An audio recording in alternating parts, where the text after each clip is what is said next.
الحمد لله نحمده ونستعينه ونستغفره ونعوذ بالله من شرور أنفسنا ومن سيئات أعمالنا من يهده الله فلا مضل له ومن يضلل فلا هادي له ونشهد أن لا إله إلا الله وحده لا شريك له ونشهد أن محمدًا عبد الله ورسوله أما بعد فقد قال الله تعالى في كلامه المجيد والفرقان الحميد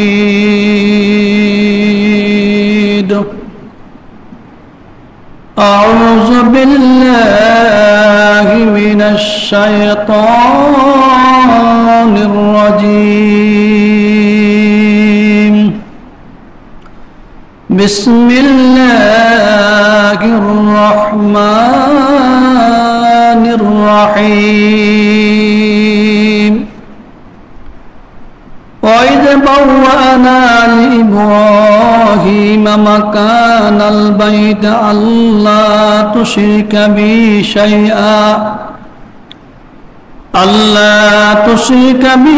شيئا وطهر بيتي للطائفين والقائمين والركع السجود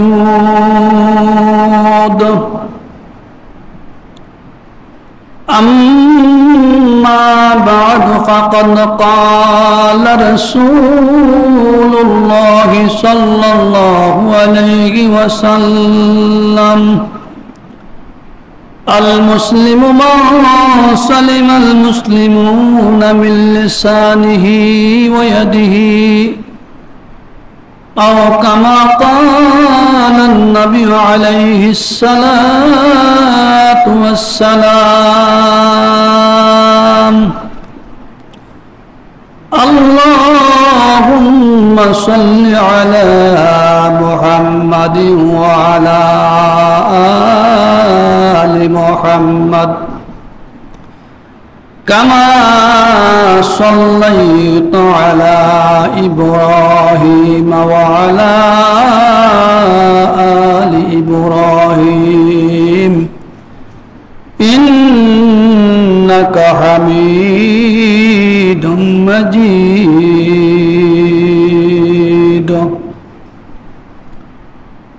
সম্মানিত মুআজ্জিজ মুহতারাম সদর ইজলাস মুরব্বিন আযম আসসালামু আলাইকুম ওয়া রাহমাতুল্লাহি ওয়া বারাকাতুহু সর্বত মহান রব্বুল আলামিনের দরবারে হাজার লাখ শুকর জ্ঞাপন করছি যে আল্লাহ রব্বুল আলামিন আমাদেরকে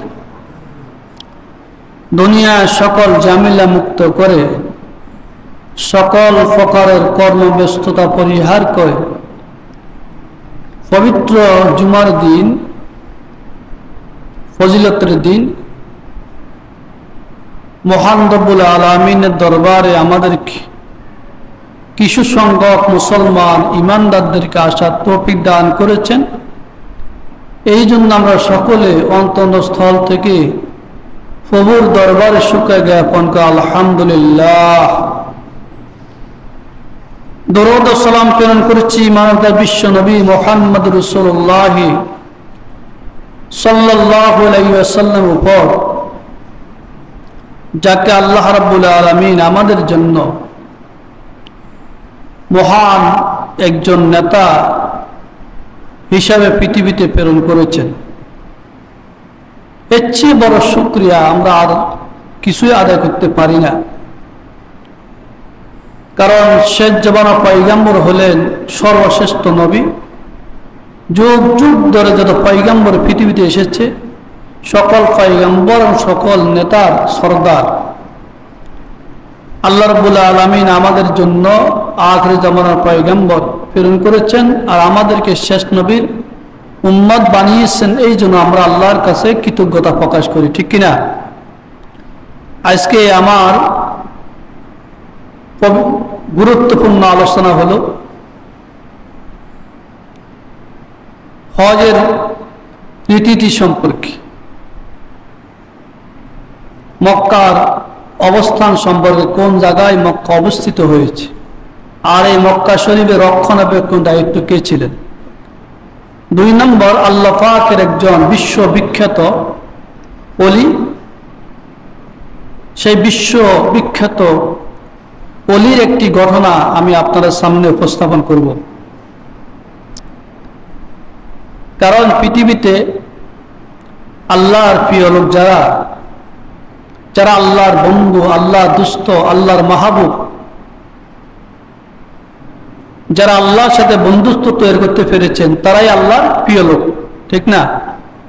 তারাই আল্লাহর বন্ধু, আর তারা আল্লাহর কাছে যা কিছু আরাধনা করেন, আল্লাহর কাছে যা চান, আল্লাহ রাব্বুল আলামিন তা শুনেন এবং দান করেন। এই জন্য এরা আল্লাহর প্রিয়। আল ওলিউ কেরামত হকুন, ওলিদের কেরামত হক, ওলিদের কেরামত সত্য। আমি পবিত্র কালামুল্লাহ শরীফ থেকে একটা আয়াতে কারিমা তেলাওয়াত করেছি। এই আয়াতটি হলো, পবিত্র যে হজের মৌসুম চলে, সে আমরা হজ তো খানা কাবাতে করি বাইতুল্লাহতে, সেই বাইতুল্লাহর সূচনার উপরে আল্লাহ তাআলা এই আয়াতটি নাজিল করেছেন। বছর 3টি মাস হজের মৌসুম, জিলকাদা, জিলহজ্জা, শাওয়াল, জিলকাদা, জিলহজ। শাওয়াল, জিলকাদা, জিলহজ্জা, জিলহজ মাস, এই 3টি মাস হলো পরিপূর্ণ হজের মৌসুম। আর জিলহজ মাসে যে আমরা বাইতুল্লাহতে হজ করি, আল্লাহ রাব্বুল আলামিন কুরআন কারীমে আল্লাহর প্রিয় হাবিব মুহাম্মদ রাসূলুল্লাহ সাল্লাল্লাহু আলাইহি ওয়াসাল্লামকে সম্বোধন করে বলছেন, وَإِذْ بَوَّأْنَا لِإِبْرَاهِيمَ مَكَانَ الْبَيْتِ أَلَّا تُشْرِكَ بِي شَيْئًا وَطَهِّرْ بَيْتِيَ لِلطَّائِفِينَ وَالْقَائِمِينَ وَالرُّكَّعِ السُّجُودِ। আল্লাহ রাব্বুল আলামিন বলেন, হে আমার প্রিয় হাবিব মুহাম্মদুর রাসূলুল্লাহ সাল্লাল্লাহু আলাইহি ওয়াসাল্লাম, আপনি শুনেন, স্মরণ করুন, যখন সাইয়্যিদনা ইব্রাহিম আলাইহিস সালাতু সালামকে বাইতুল্লাহ ভিত্তি স্থাপন করে সেই বাইতুল্লাহ স্থান দান করেছিলাম। সাইয়্যিদনা ইব্রাহিম আলাইহিস সালাতু সালামকে বাইতুল্লাহ স্থান নির্ধারণ করে, বাইতুল্লাহ স্থান তৈরি করে, বাইতুল্লাহ স্থান দান করে আমি বলেছিলাম, আল্লাহ তুশরিকা বি শাইআন, খবরদার আল্লাহর সাথে শিরক করবা না। ওয়াতাহহির বাইতিয়া লিত-তায়িফিনা ওয়াল কায়িমিনা ওয়ার রুকআইস সুজুদ, আমার এই ঘরকে পবিত্র করো, আমার এই ঘরকে পবিত্র রাখো তওয়াফকারী, নামাজ দণ্ডায়মানকারী, রুকু ও সিজদাকারীদের জন্য।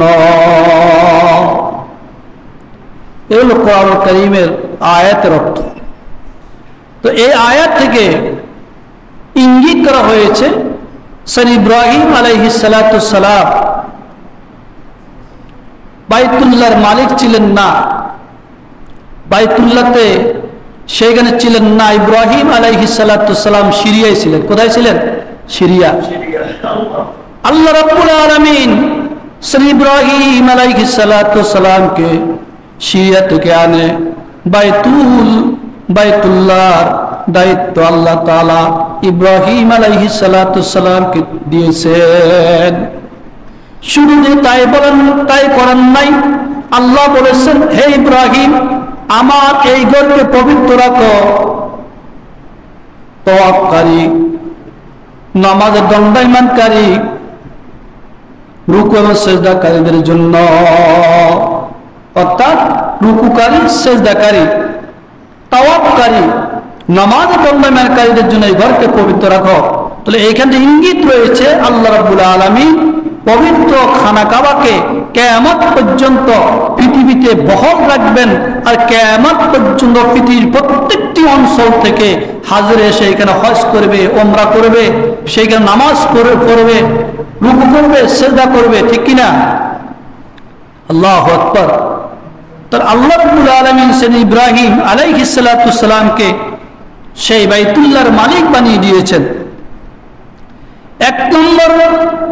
এক নম্বর শর্ত হলো, নির্দেশ হলো, ইব্রাহিম আমি তোমাকে বাইতুল্লাহর ভিত্তি স্থাপন করে ওই বাইতুল্লাহর মালিক বানিয়ে আমি তোমাকে বলেছি তুমি এক নম্বর হয়ে তুমি বাইতুল্লাহ রক্ষণাবেক্ষণ দায়িত্ব গ্রহণ করবা। অর্থাৎ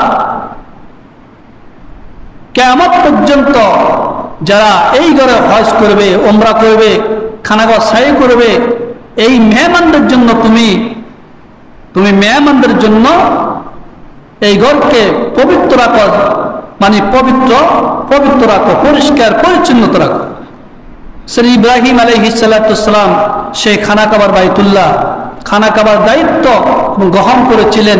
আজকে কিয়ামত পর্যন্ত কি আনওয়ালি উম্মতরা যাদের উপর হজ ফরজ হয়েছে তারা কি হজ্জে বাইতুল্লাহ জিয়ারত করবে না?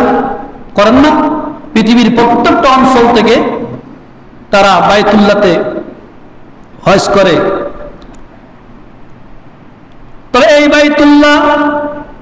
বাইতুল্লাহ যে স্থান আল্লাহ নিজে নির্ধারণ করেছেন, ইতিহাস থেকে এই ঘর সাইয়েদনা আদম আলাইহিস সালাতুস সালামের জন্মের পূর্বে, আদম আলাইহিস সালাতুস সালাম দুনিয়াতে আসার পরে, আসার সাথে সাথে আল্লাহ রাব্বুল আলামিন বাইতুল্লাহর ঘর নির্মাণ করে দিয়েছেন আদম আলাইহিস সালাতুস সালাম। এই বাইতুল্লাহ রক্ষণাবেক্ষণ দায়িত্ব ছিলেন আদম আলাইহিস সালাতুস সালামের ইন্তেকালের পরে অসংখ্য অগণিত পয়গম্বর বাইতুল্লাহ রক্ষণাবেক্ষণ দায়িত্ব ছিলেন। এই বাইতুল্লাহ হজ করেছেন, উমরা করেছেন। সাইয়েদনা নূহ আলাইহিস সালাতুস সালামের আমলে যখন নূহ আলাইহিস সালাতুস জাতিরা আল্লাহর নাফরমানি করেছে, আল্লাহর সাথে অপরাধ করেছে, আল্লাহ রাব্বুল আলামিন নূহ আলাইহিস সালাতুস সালামের বদদুয়ায় বিশাল প্লাবন দিয়েছিলেন। ওই প্লাবনের সাথে সাথে আল্লাহ রাব্বুল আলামিন এই বাইতুল্লাহর ভিত্তিকে আকাশে তুলে নিয়েছেন। কোথায়? আকাশ। দীর্ঘদিন পর্যন্ত বাইতুল্লাহর কোনো ভিত্তি স্থাপন ছিল না, ঘর ছিল না, শুধু জায়গা পড়েছিল মরুভূমি। এখানে কোনো হজ উমরা কিছুই কি পালন হন নাই। সেইখানে দুইটি মূর্তি ছিল, আসাব আর মাইলা। তাহলে বুঝা গেছে তখনও কি মূর্তির প্রচলন ছিলেন। এখানে আল্লাহ রাব্বুল আলামিন ইব্রাহিমকে বললেন আল্লাহ তুশরিকা বি শাইয়া। 2 নম্বর নির্দেশ প্রদান করেছে ইব্রাহিম, আল্লাহর সাথে কাউকে অংশ স্থাপন করো না। তো ইব্রাহিম আলাইহিস সালাতুস সালাম তো শিরিক করেন নাই কোনদিন, করছেন কিনা? ইব্রাহিম আলাইহিস সালাতুস সালামের পুরো সমাজ মূর্তিতে পরিপূর্ণ ছিল, পুরো রাষ্ট্র মূর্তিতে পরিপূর্ণ ছিল। সমাজের লোকেরা মূর্তি পূজা করতেন, এমনকি ইব্রাহিম আলাইহিস সালাতুস সালামের পরিবারের সবাই মূর্তি পূজার সাথে লিপ্ত ছিলেন। মূর্তি বেচা কিনা করতেন, মূর্তিকে নিজের রব হিসেবে স্বীকার করতেন, বিশ্বাস করতেন। আল্লাহ নবী ইব্রাহিম আলাইহিস সালাতুস সালাম আল্লাহর হুকুমকে এই জমিনে বাস্তবায়ন করার জন্য, বিদ্যমান করার জন্য মূর্তির বিরুদ্ধে পুরা জীবন সংগ্রাম করেছে। করছে কিনা? আল্লাহু আকবার বলেন। মূর্তির বিরুদ্ধে সংগ্রাম করেছে, মূর্তির বিরুদ্ধে প্রতিবাদ করেছে, সমাজে মূর্তি পূজা করতে দেয় নাই, যার কারণে আল্লাহ নবী ইব্রাহিম আলাইহিস সালাতু সালামের জাতির লোকেরা ইব্রাহিম আলাইহিস সালাতু সালামের নির্যাতন চালিয়েছিল। এমন কি নমরুদ ইব্রাহিম আলাইহিস সালাতু সালামের অগ্নিকুণ্ডে নিক্ষেপ করেছে। কোথায়? অগ্নিকুণ্ডে নিক্ষেপ করেছে। এরপর ইব্রাহিম আলাইহিস সালাতু সালাম ক্ষান্ত হন নাই। তাহলে এইখানে আল্লাহ কেন বলছে ইব্রাহিম তো মূর্তির বিরুদ্ধে ছিল পুরো জীবন। এরপর আল্লাহ বলতে আল্লাহ তুশরিকা বি শাইআ, খবরদার ইব্রাহিম আল্লাহর সাথে কাউকে অংশ স্থাপন করো না। এই অর্থ হলো ইব্রাহিম তো আল্লাহর সাথে কাউকে অংশ স্থাপন করবে না, মূর্তি পূজা করবে না। ইব্রাহিমের পরিবার পরিজন থেকে কিয়ামত পর্যন্ত আনওয়ালি উম্মত আসবে, তারাই যেন মূর্তি পূজার সাথে সম্পৃক্ত না থাকে, এই জন্য আল্লাহ রাব্বুল আলামিন এই নির্দেশ প্রদান করেছে। আল্লাহু আকবার বলেন না। ইব্রাহিম সালাতু সালাম যখন বাইতুল্লাহ শরীফ নির্মাণ করলেন, বাইতুল্লাহ তৈরি করলেন, খানাকা বানালেন, আল্লাহ রাব্বুল আলামিন ইব্রাহিমকে 3 নম্বর ঘোষণা করলেন, 3 নম্বর নির্দেশ প্রদান করলেন, ইব্রাহিম তুমি দুনিয়ার সকল মানুষদেরকে জানিয়ে দাও, প্রচার করে দাও, হজ ফরজ করেছেন আল্লাহ তাআলা, সবাই যেন বাইতুল্লাহতে হজ করতে আসে। وَأَذِّنْ فِي النَّاسِ بِالْحَجِّ يَأْتُوكَ رِجَالًا وَعَلَى كُلِّ ضَامِرٍ يَأْتِينَ مِنْ كُلِّ فَجٍّ عَمِيقٍ। আল্লাহ রাব্বুল আলামিন ইব্রাহিম আলাইহিস সালামকে বললেন ওয়াজ্জিন ফিন নাস, তুমি মানুষের মধ্যে হজের ঘোষণা করো, ইয়াতুকা রিজালান, তোমার কাছে মানুষ পায়ে হেঁটে এবং পায়ে হেঁটে সকল প্রকার সর্বপ্রকার ওটে সাওয়ার হয়ে দূর দূরান্ত থেকে আসবে, দূর দূরান্ত থেকে ওটে সাওয়ার হয়ে পায়ে হেঁটে হজ করার জন্য এই মক্কার ঘরে মানুষকে আসবে। কিন্তু এই কথা আল্লাহ কেন বলছে?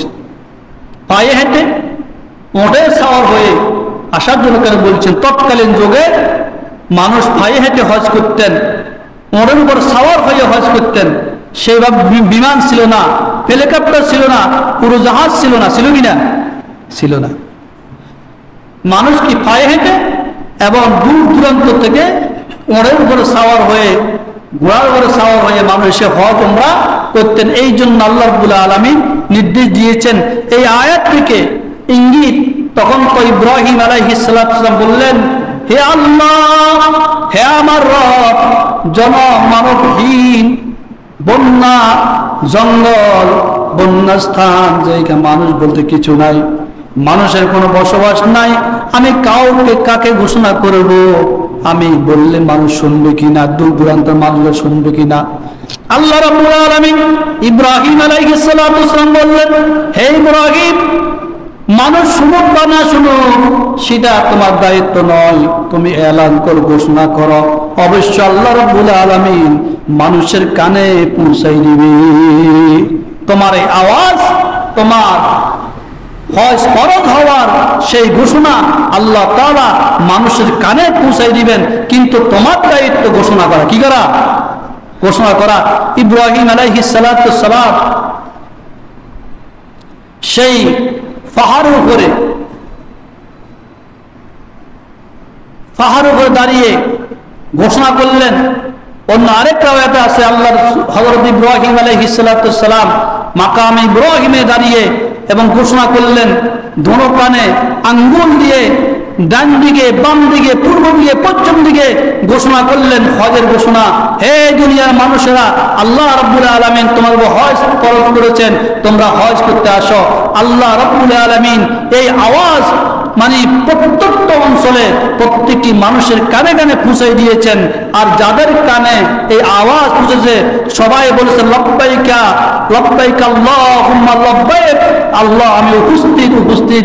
এই বাক্য যাদের কানে পৌঁছেছে কিয়ামত পর্যন্ত প্রত্যেকটি মানুষ হজ করবে। সুবহানাল্লাহ বলেন না? হজ তো সবার উপর ফরজ না, সবার উপরে কি নাই? ফরজ না। যাদের উপরে আল্লাহ যাদেরকে হজ করার সামর্থ্য দিয়েছেন তাদের উপর হজ ফরজ, তারাই হজ করবে। আজকে তো যাদের উপর আল্লাহ তাআলা হজ ফরজ করেছেন হেরাও কিন্তু হজ করে না, করে কিনা? অর্থাৎ তাদের নসিবে জুটে না হজ করা। এই জন্য আল্লাহ রাব্বুল আলামিন ঘোষণা করেছেন হজ করার জন্য তোমাদের উপর হজ ফরজ করেছেন। এই জন্য কিয়ামত পর্যন্ত আনিওয়ালি উম্মতরা যাদের হজ ফরজ করেছেন তারা বাইতুল্লাহতে হজ করবে। আল্লাহ বাইতুল্লাহতে হজ করবে, বাইতুল্লাহ তওয়াফ করবে, খানাগাহ সাই করবে। এইভাবে আল্লাহ রাব্বুল আলামিন নির্দেশ দিয়েছেন। সেই হজের 3টি ফরজ, কয়টি ফরজ?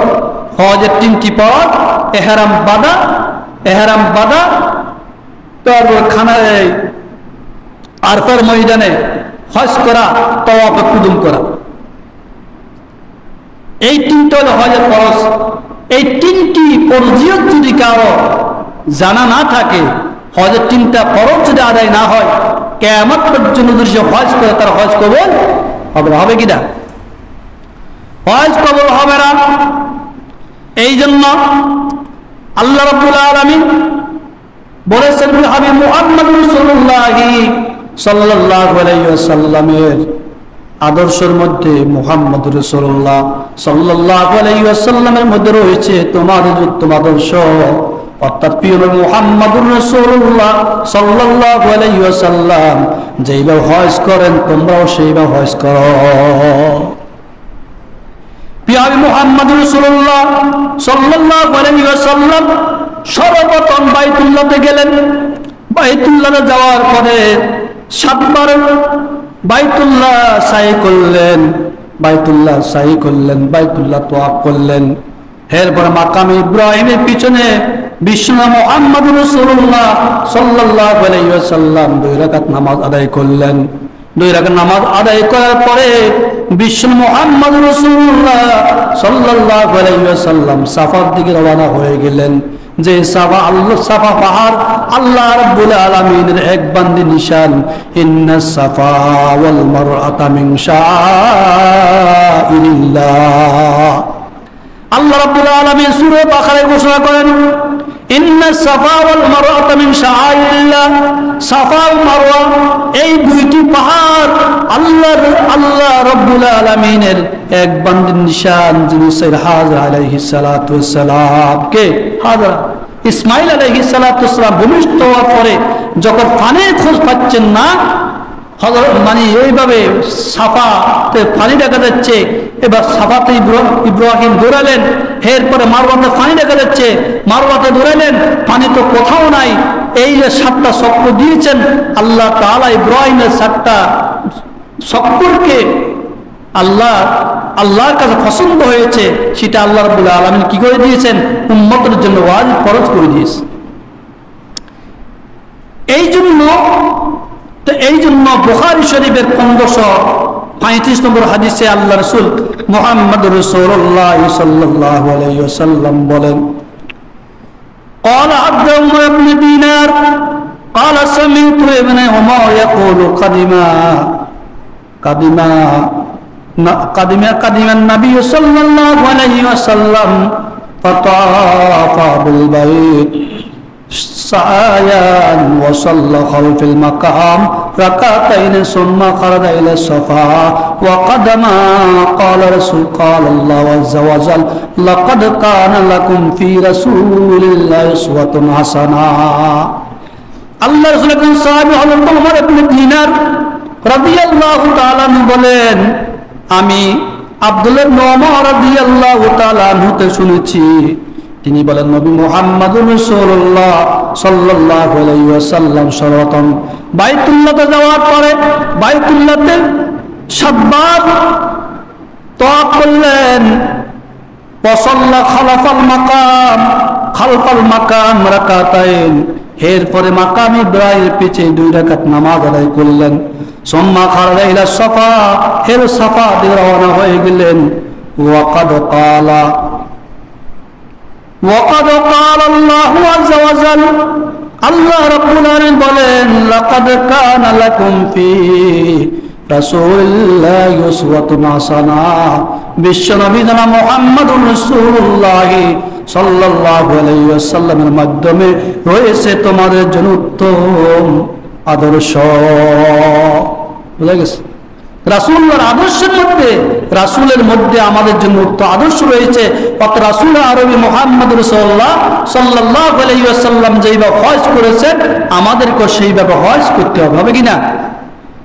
এইভাবে হজ করতে হবে। এখন তো হজের মৌসুম, অবশ্যই আমাদেরকে বাইতুল্লাহ তো হজ করা দরকার।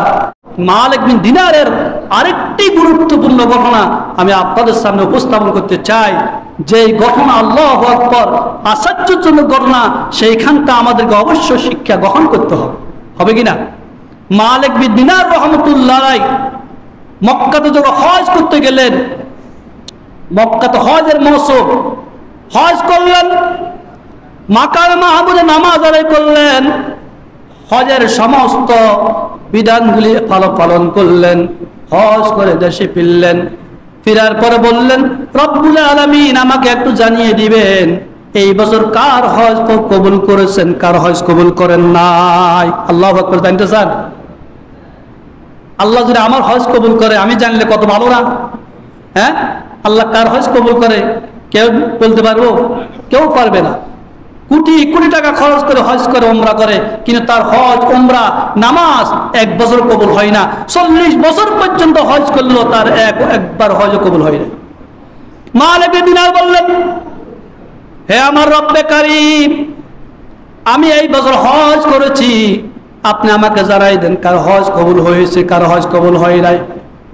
মালিক বিন দিনার রাত্রে ঘুমালেন, ঘুমের ভিতর দেখেন, স্বপ্ন দেখেন, আল্লাহ রাব্বুল আলামিন অর্ডার করলেন, হে মালিক বিন দিনার, এই বছর আল্লাহ রাব্বুল আলামিন প্রত্যেকটা হাজীদের হজ, নামাজ কবুল করেছেন, কিন্তু একজন মানুষের হজ কবুল করেন নাই। কার?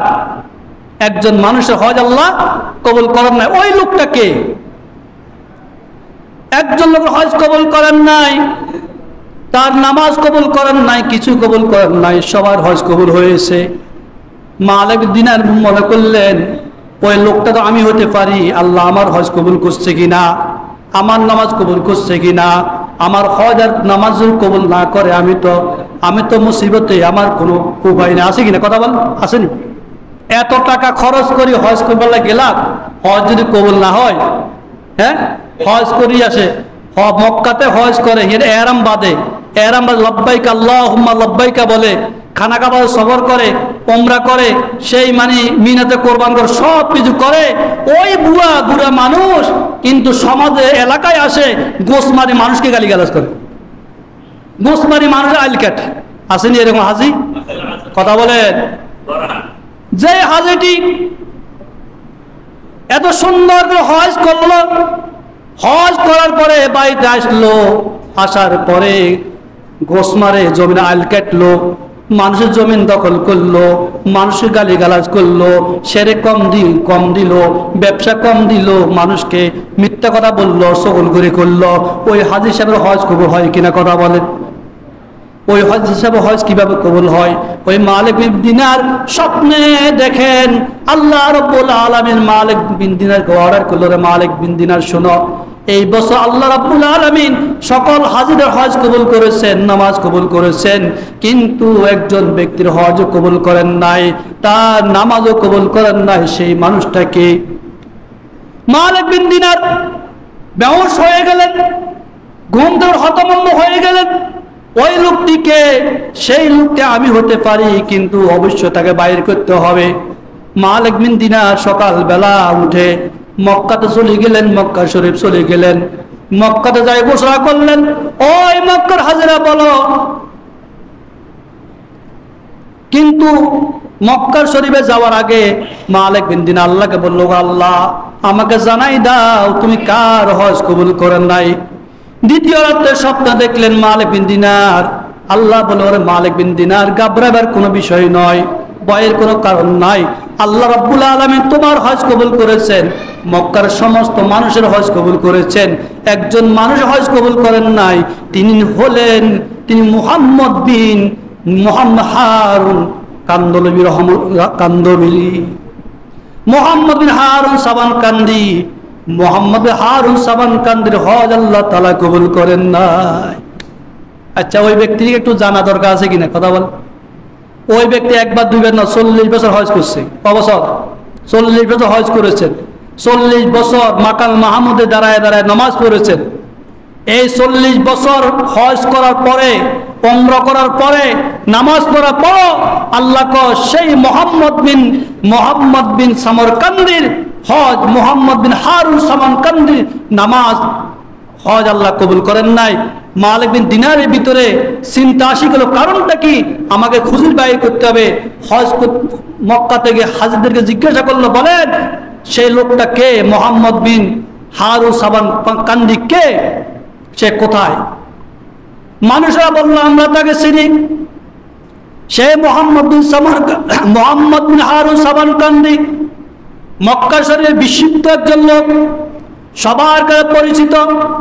দীর্ঘ 40 বছর পর্যন্ত মক্কাতে হজ করে। ওই যে মাকামে মাহমুদে 40 বছর পর্যন্ত নামাজ পড়েছে উনি সেই লোক। কিন্তু আল্লাহর ওলি মালিক বিন দিনার বলতেছে, কারণটা কি? এই লোকের হজ কেন কবুল হলো না? লোকদেরকে জিজ্ঞাসা করলো, আমাকে একটু খবর দাও, এই লোকটার কাছে কিভাবে যেতে হবে?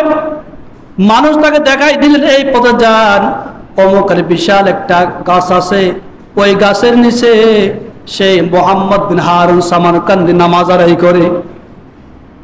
আল্লাহর ওলি, বিখ্যাত ওলি সেই মালিক বিন দিনার রহমতুল্লাহ আলাই অন্তর পেরেশান নিয়ে সেই মোহাম্মদ বিন হারুন সামরকান্দির কাছে গেলেন। দেখতেছে এত বিনয়ের সহিত নামাজ আদায় করতেছে, এত সুন্দরভাবে নামাজ আদায় করে, মনে হয় তার নামাজের চাইতে পৃথিবীতে অন্য কোনো ব্যক্তি এইভাবে নামাজ আদায় করে না। চিন্তা করলেন, কারণটা কি? তার হজ করে কবুল হলো না। পিছনে দাঁড়ায় রয়েছে ওই মোহাম্মদ বিন সামরকান্দি, নামাজ শেষ করলেন। আল্লাহর বিখ্যাত ওলি মালিক বিন দিনার রহমতুল্লাহ বললেন, আপনি নাকি মোহাম্মদ বিন হারুন সামরকান্দি? জি হ্যাঁ, আল্লাহ তাআলা খবর দিয়েছেন আমাকে, আপনার এই বছর হজ উমরা নামাজ কিছু কবুল হয় না, কারণটা কি? সেই মোহাম্মদ বিন সামরকান্দি, সেই বিখ্যাত ওলি, কামেল ওলি, সেই মালিক বিন দিনার রহমতুল্লাহ আলাইকে বলল, রে মালিক শোনো, শুধু তুমি না, আজ 40 বছর পর্যন্ত 40 জন আবদাল, 40 জন কুতুব আমাকে খবর দিচ্ছে আমার হজ কবুল হয় না, আমার নামাজও কবুল হয় না। কারণ তাকে বললেন, বাবা ভাবে কে? আল্লাহর ওলি, বিখ্যাত ওলি মালিক বিন দিনার বললেন, ভাই কারণটা কি? আমাকে একটু খুলি বলো, কেন তোমার হজ কবুল হয় না, কেন তোমার নামাজ কবুল হয় না? 40 জন আবদাল তোমাকে খবর দিয়েছে, আমি তোমাকে খবর দিলাম, কারণটা কি? বললো, ভাই একটা কারণ। কি কারণ? আমি ছিলাম মদখোর, আমি ছিলাম ইয়াবাখোর, আমি মদ খাইতাম পুরো রাত, মদ খেয়ে মাতাল হয়ে যেতাম। মাতাল অবস্থায় কি করতে আমি জানি না। আমার ঘরে আমার মা আছে, মা ছিল, আমার মা আমাকে নসিহত করতো, রে ভূত কেন মদ খাস, মানুষকে কেন হত্যা করস, এগুলো তো অন্যায়, ঠিক না। আমি আমার মায়ের কথা শুনি নাই। আমার মা আমাকে বলছে, খবরদার মদ আর খেও না। আমি আমার মার কথা শুনি নাই। আমি মাতাল অবস্থা আমার মাকে হাত পা বেঁধে ওই পাশে একটা আগুনের কুণ্ডলি আছে, আগুনের কুণ্ডলির ভিতরে নিক্ষেপ করলাম। নাউজুবিল্লাহ। দেখছেন, আমার মা আগুনে জ্বলে গেল, মরে গেল। আমার ওয়াইফ আমাকে ধাক্কা দিয়ে একটা রুমের ভিতরে ঢুকালেন। ওই রুমের ভিতরে আমি অবস্থান করলাম। সকালবেলা আমি আবার বসে এলো। কারণটা কি? আমাকে বন্দি করছে কে? আমি লাথি মেরে দরজা ভাঙলাম। আমার ওয়াইফকে বললাম, কারণটা কি? আমাকে এখানে কেন বন্দি করলা? মোহাম্মদ বিন সামরকান্দি বলেন, আমাকে বন্দি করছো কেন? তার স্ত্রী বলল, শোনো, তোমার মতন যুবকের, ইয়াবাখোর, মদখোরের স্ত্রী আমি হইতে চাই না। তুমি তোমার মাকে হত্যা করেছো, তোমার মাকে হত্যা করার কারণে আমি তোমাকে বন্দি করেছি। কি বলো, আমার মাকে হত্যা করেছি? হ্যাঁ দেখো। তখন মোহাম্মদ বিন সামরকান্দি সঙ্গে সঙ্গে আল্লাহকে তওবা করলেন। তার কাছে 8,000 মুদ্রা ছিল, সকল মুদ্রাগুলো আল্লাহ দান করলেন। স্ত্রীকে তালাক দিয়ে দিলেন। এলাকার সকল বাড়ি ঘরে যা সম্পদ ছিল সম্পদগুলো বিক্রি করে দিলেন। বিক্রি করে দিয়ে ঘর থেকে বাইর হয়ে গেলেন। বাইর হয়ে 40 বছর পর্যন্ত বাইতুল্লাহতে হজ করে, এইখানে মাকা মাহমুদ নামাজ পড়ে, আল্লাহকে আল্লাহ দোয়া করে, আল্লাহ তা দোয়া কবুল করে না। এই যে দেখো আমার এই হাতটা আমার মায়ের সাথে অন্যায় করার কারণে আমার হাতটা কেটে ফালাই দিলাম, বাম হাত কেটে ফালাই দিয়েছি, এর আল্লাহ কেন আমাকে আমার দোয়া কবুল করে না? সঙ্গে সঙ্গে মালিক বিন দিনার বলল, তুমি আল্লাহর নাফরমান বান্দা, আল্লাহ তোমাকে ক্ষমা করবে না, তুমি তোমার মাকে হত্যা করেছো। মালিক বিন দিনার চলে গেলেন। রাত্রে ঘুমালেন। ঘুমের ভিতরে বিশ্বনবী মুহাম্মদুর রাসূলুল্লাহ সাল্লাল্লাহু আলাইহি ওয়াসাল্লাম বললেন, হে মালিক বিন দিনার, শুনো, তোমাকে এই অধিকার কে দিয়েছে? এই কথা বলার আল্লাহ কাউকে ক্ষমা করবে না, মাফ করবে না। এই কথা কেন বলছো? কেন বলছো? আল্লাহু আকবার। আল্লাহ বলতেছে, বান্দা যদি গুনাহ করতে করতে করতে করতে সীমা অতিক্রম করে, সীমা ডেঙ্গায় যায়, এরপর আল্লাহ রহমত থেকে লা তাকতাতুম মির রাহমাতিল্লাহ, আল্লাহ রহমত থেকে নৈরাশ্য নিষেধ করেছেন। তখন হারুন সামারকান্দির এই ঘটনা শুনে তিনি চলে গেলেন। আল্লাহ রাসূল শব্দ দেখালেন, যাও তাকে বলো আল্লাহ রাব্বুল আলামিন সে মুহাম্মদ বিন সামারকান্দির হজ কবুল করেছেন, উমরা কবুল করেছেন, নামাজও কবুল করেছেন। কারণ তিনি আল্লাহর কাছে এমন তওবা করেছেন বিনয়ের সাথে, আল্লাহ রাব্বুল আলামিন মুহাম্মদ বিন সামারকান্দির হারুন সামারকান্দির তওবা আল্লাহ কবুল করেন।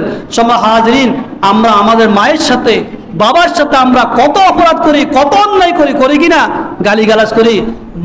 মা বাপকে সম্মান করতে হবে, শ্রদ্ধা করতে হবে, তাদের সম্মান প্রদর্শন করতে হবে। আল্লাহ বলছেন আল্লাহর হকের পর হলো মায়ের হক। ওয়াকাদা রাব্বুকা আল্লা তা'বুদু ইল্লা ইয়াহু ওয়া বিল ওয়ালিদাইনি ইহসানা।